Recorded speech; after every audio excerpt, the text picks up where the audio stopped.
paid the same thing as we are getting paid on contract. Now, that's another problem. You're talking about Yes. saying yes or no. Yes, they turn it down. That's another problem because at the time, besides for Ric Flair, Lex Luger, Sting, the Road Warriors, and Paul Ellering, the Midnight Express and I were the highest paid guys in the company by a lot.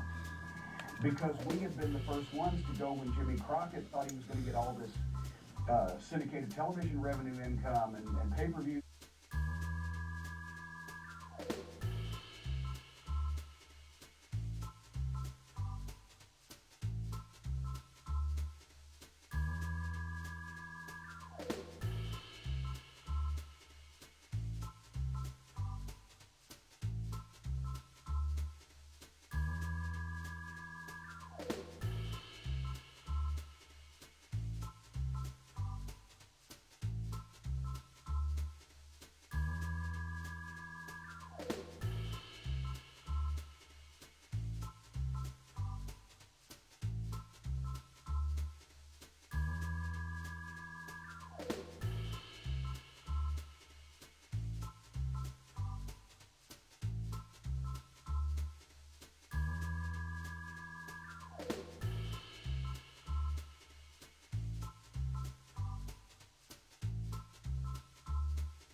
And suddenly, you know, it was the idea, I guess George Scott was, you know, once again, he was 10 years behind the times. It looked like not only had he seen wrestling at all for the past several years, probably not watched the NWA even while he was working for Vince, because he didn't know who most of us were.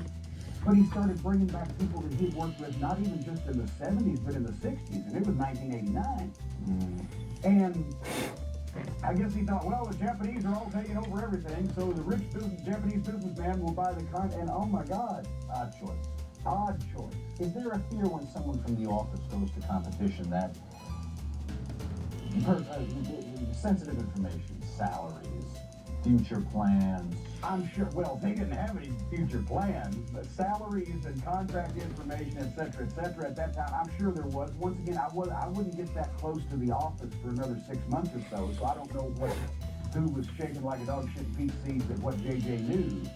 But at that point in time, there weren't any future plans, you could tell, only sketchy ones. So, and also, you can take at the time, a guy's book, right? And now it's a laptop or whatever, but you can't take the guy's head. He knows everybody. He has a relationship with people. People trust him. He knows when guys are happy and he knows, like Santa Claus. He knows when they're happy and sad, knows when they're naughty and nice.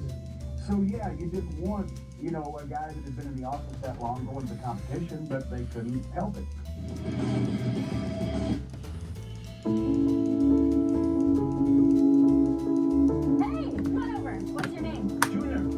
Purolator is giving back to its customers this holiday season. We have 3 trucks. One of them has a surprise in it. Number 1. Let's vote for 2 or 3. 1, 2, 3. A check for 2 anywhere Purolator delivers. 70-inch smart TV. A trick for 2 anywhere Purolator delivers. Where are you gonna go? I want to go back home. I'm gonna see my family.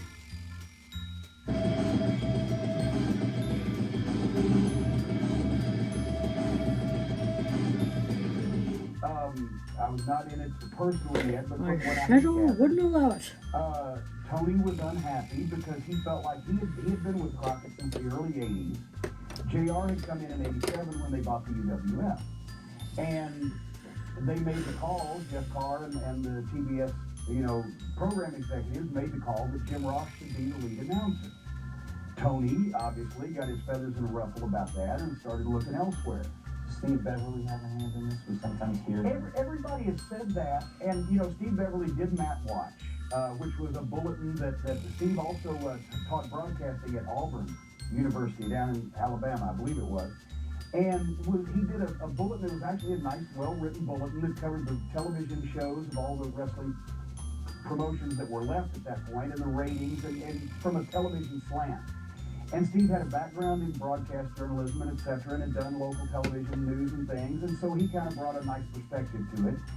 And, you know, they were reading the newsletter, I know that. I don't know how much influence that he had there, but at the same time, and if, you know, I always have gotten along good with Tony. Tony was a friend of mine. I've been over to his house. I can't remember his wife's name at the time, but they had like 6 kids. As a matter of fact, one time, they pulled up at the airport to get on Crockett's plane, and I'm standing there with Bobby and I think Stan at the time, and Arn Anderson standing there, and Tony's wife pulls up, and all the kids are in the station wagon. It looked like a little kid's soccer team. And Tony opens the door, and there's this caterwauling, just fucking kids screaming. You've never heard such a din of noise in your life. And he slams the door, and it automatically cuts off. And they pull out with the 6 kids, and Arn Anderson said, Giovanni, you got enough cum in you to shampoo a buffalo. And, you know, so I like Tony, and Tony was a good wrestling announcer, but Jim Ross was head and shoulders, obviously, above everybody else in the business at the time as a wrestling announcer. And if it wasn't a slight on Tony that they would pick him, they would pick JR to be the lead announcer, it was just anybody with eyeballs and ears could see if you want the best guy. Jim Ross was the best guy, and I think Tony was ruffled about that. He decided to take off for greener pastures up north. But when he came back, because we said at the time when he left, Tony, and I don't think it's going to work out. You're a Southern boy, you're going up there. He came back in mid-1990. He had the book like fucking they used up north. They had the book, and he had all these grand ideas and everything. And God damn, we said at the time, Tony, shit's going on around here. in 6 weeks, your hair's going to be falling out, and you're going to fucking hate this decision you made to come back here. And sure enough, it was about 6 or 8 weeks later, he came in, took his fancy book, and he was slamming it down. It's fucking shit. He was miserable.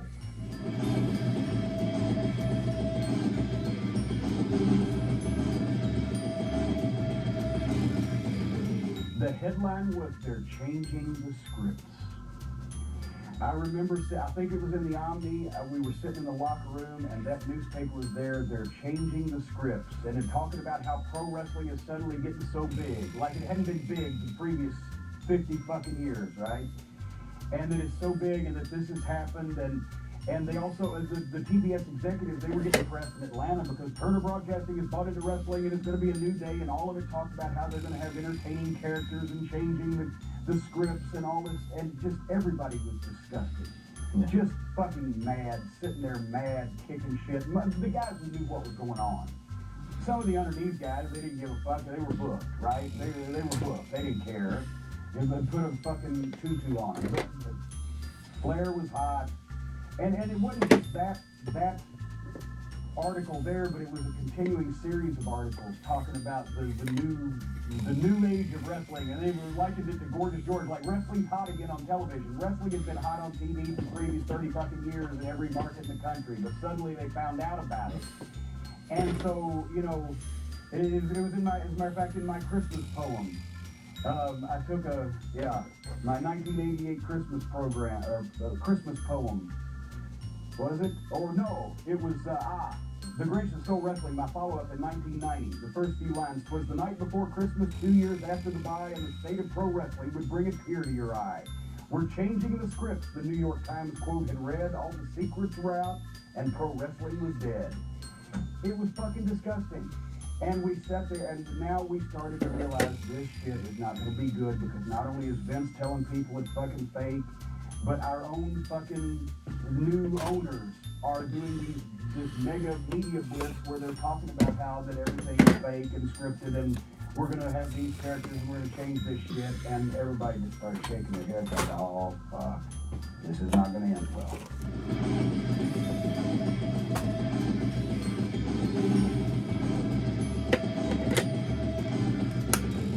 Now, the angle itself happened once before. Yeah, 1978. George Scott, also Booker. Yeah. No coincidence that this has happened. I mean, there are still no, the coincidence was Flair and Steamboat were in the same place at the same time and said, hey, we could do that thing we did in Raleigh. You know. Oh, was it that? Yes. Okay. What the fuck? How could you?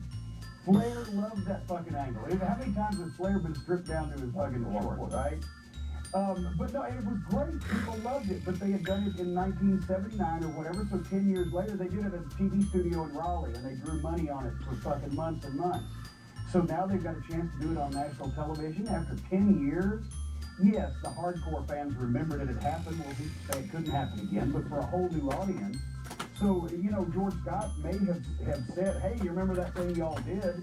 But that smells all over of something that Flair and Steamboat would have come, especially Flair would have come up with, and it worked again. You can do that every 2 weeks and it worked with Ric Flair and Ricky Steamboat. Fucking Flair's out there with all the beautiful women and the fucking immaculate suit, and he's full of himself, and his shit don't stink, and here comes Steamboat and chop and buff and strips him, and Flair ends up wearing his brief skivvies and dress socks and shoes and a tie around his neck with no shirt because all the rest of his clothes are gone. It's wrestling. It's fucking gold.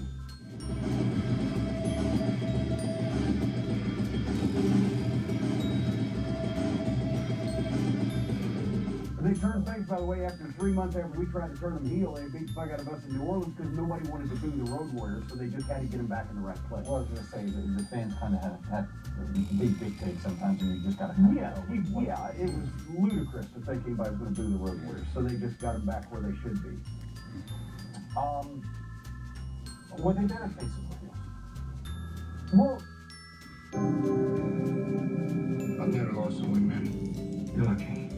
Climb hard enough to last.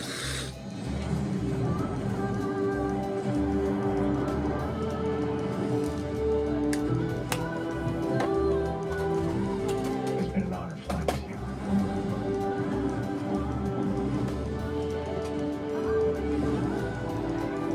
So at work on Thursday, it is dressed as character day.